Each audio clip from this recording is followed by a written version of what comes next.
السلام علیکم ورحمۃ اللہ وبرکاتہ۔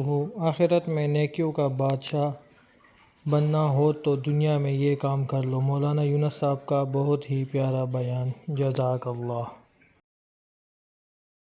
میرے بھائیوں، بزرگوں، دوستوں، آدمی کی زندگی بہت تھوڑی ہے۔ عقل مند آدمی اس سے فائدہ اٹھا لے عاقبت کے بنانے کے، اور یہ آخری امت ہے۔ اب اس کے بعد کوئی دوسری امت نہیں آئے گی، نئی شریعت نہیں آئے گی، نئی کتاب نہیں آئے گی۔ یہ امت آخری ہے اور عمر بھی بہت تھوڑی ہے اس کی۔ پچھلے نبیوں کی امت کی عمریں بڑی بڑی ہیں، اور اس کی عمر مابین 60 و 70، 60-70 کے بیچ کی عمر ہے اس کی، اور اوسط عمر بتلاتے ہیں 35 اور 40 کے بیچ میں۔ اس میں آپ تھوڑی دیر کے لیے دیکھو، 60 سال کی بھی میری ہوئی تو 15 سال تو ہوش سنبھالنے میں جاتے ہیں، اور 30 سال سونے میں جاتے ہیں۔ بھائی آدمی کتنا سوتا ہے؟ 8 گھنٹے تو سوتا ہے، 6-8 گھنٹے۔ ایک حصہ تو چلا گیا سمجھداری کے آنے میں، اور 2 حصے چلے گئے سونے میں۔ کتنا بچا؟ ایک حصہ۔ اب اس میں شادی بیاہ ہے، کمانا ہے، خرچ ہے، پھر اعمال کی تیاری بھی ہے۔ اس کو ملا کیا کمائی کا وقت؟ بہت تھوڑا، لیکن کام ملا سارے عالم کا، اور اس کا ثواب بھی پچھلے نبیوں کی امت کے نیکیوں سے زیادہ ملا۔ ایک آدمی دن بھر مزدوری کرتا ہے، ایک آدمی آخری حصے میں آتا اور مزدوری کرتا ہے۔ جس کو دن بھر مزدوری پر جتنا ملتا ہے، آخری ٹائم آنے والے کو بھی اتنا ہی ملتا ہے۔ کمائی دونوں کی برابر، بلکہ اس کی زیادہ بولے تو چلے گا جو آخری میں آیا ہے۔ لیکن اس کو اللہ تعالیٰ نے کام ایسا دیا ہے، اگر یہ کر لے اس کام کو، یوں سمجھو یہ نیکی کا بادشاہ ہے آخرت میں، اور اس انداز سے جنت میں جائے گا کہ ہزاروں اور لاکھوں کی تعداد اس کے پیچھے ہوگی۔ انبیاء پوچھیں گے یہ کون سا نبی ہے؟ وہ لوگ کہیں نبی نہیں، تو حضرت محمد صلی اللہ علیہ وسلم کا امتی ہے۔ اور پچھلے نبیوں کو بھی کام کا علاقہ محدود ملا، امت کا سوال ہی نہیں۔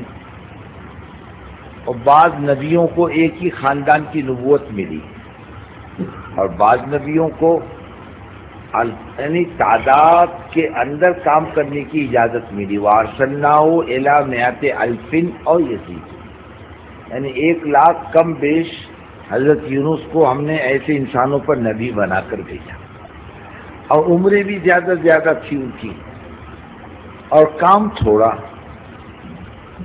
اس امت کو کام بہت ملا، وقت تھوڑا، اور کمائی زیادہ۔ یعنی بعض مرتبہ حضرت جی رحمۃ اللہ علیہ مرتبہ فرمانے لگے، ہم تو ابھی لاکھوں کی نیکی کی بات کرتے ہیں تو ہضم نہیں ہوتی۔ فرماتے نیکی کا ثواب اللہ کے کام کا کروڑوں تک پہنچتا ہے۔ اور ایک دفعہ تو فرمانے لگے مدینہ منورہ کے پرانوں میں کہ ہم لوگ بھی تھے، سب تھے۔ فرمایا انفرادی جتنے اعمال ہیں، یعنی بھوکوں کو کھانا کھلانا، ننگے کو کپڑا پہنانا، مسافر کو رات گزارنے کی جگہ دینا، نماز پڑھنا، روزہ رکھنا، زکوٰۃ دینا، حج کرنا، کسی کو راستہ بتلانا، ضرورت مند کی ضرورت کو پورا کرنا، حتیٰ کہ قرآن کا حفظ کرنا،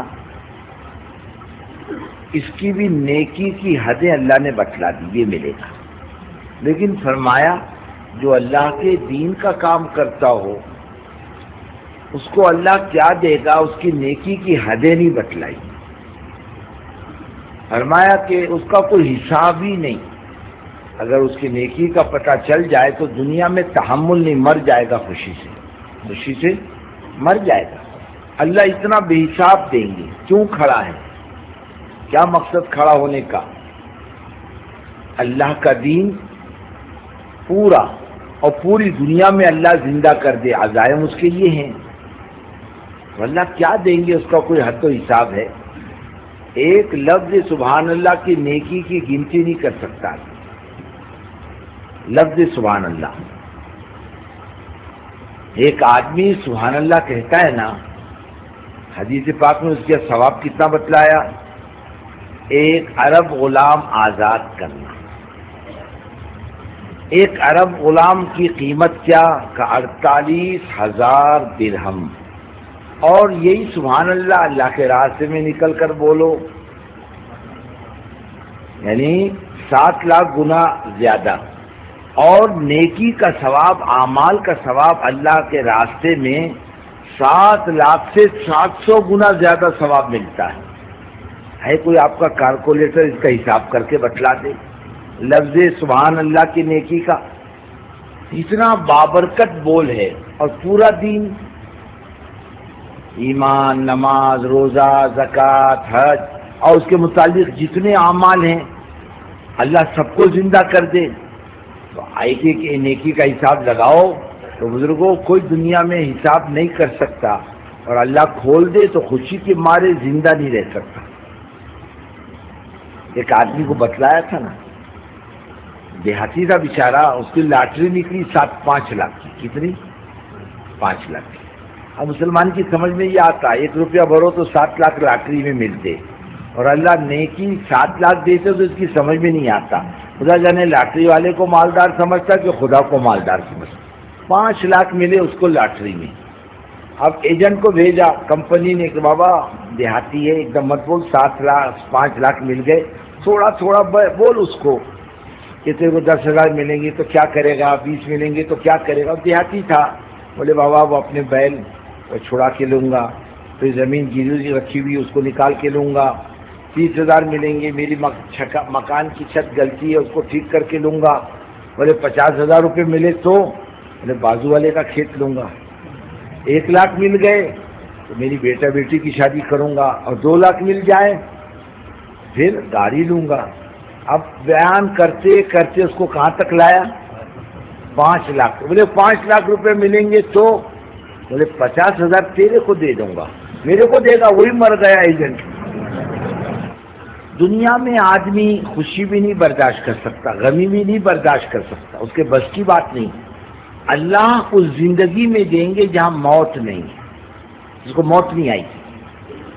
اور یہ جو کام ہے بزرگوں ایمانداری کی بات ہے، یہ کوئی وعظ و نصیحت کی مجلس نہیں ہے کہ آپ کو نصیحت کی جائے، بلکہ ایک کام کی مجلس ہے کہ امت کو فکر دلائی جائے دین کی، اس امت کو دین کی طرف متوجہ کیا جائے کہ بھائی تو دیکھ، تو اکیلا ذمہ دار نہیں اپنی زندگی بنانے کا، اللہ نے سارا عالم تیرے کو دے رکھا ہے کام کے لیے، جا خدا کا پیغام دے کے جہاں تک تیرے بس کی ہو جا، اور جہاں تیرے بس کی نہیں ہوگی اللہ اپنی قدرت سے اپنی بات کو پہنچا دے۔ تو میرے بھائیوں بزرگوں، جس طرح آپ لوگوں نے مولانا یونس صاحب کی یہ پیاری کارگزاری سنی، اس میں انہوں نے بہت ہی پیاری باتیں کی ہے، اور ہر ایک اینگل سے ہم لوگوں کو یہ بتلایا ہے کہ دنیا میں کس طرح رہنا ہے، ایک مہمان کی طرح رہنا ہے، کیونکہ یہ دنیا فانی ہے اور یہاں پر کوئی مستقل رہنے نہیں آیا۔ تو میرے بھائیوں بزرگوں، بس 5 وقت کی نماز کام کرو اور دین کا کام کرو، اور تبلیغ میں زیادہ سے زیادہ وقت لگاؤ، اسی میں ہماری آخرت کی بھلائی ہے، کیونکہ ہمارے صحابہ کرام رضی اللہ تعالیٰ عنہ نے بھی یہی کام کیا ہے۔ تو یہی کام ہمیں بھی کرنا چاہیے، اور آگے لوگوں تک یہی کام پہنچانا چاہیے، اسی میں ہماری آخرت کی بھلائی ہے۔ اور ہمارے چینل کو لائک، سبسکرائب کیجئے، وزٹ کیجئے، اور بیانات آگے لوگوں تک پہنچائیں۔ جزاک اللہ۔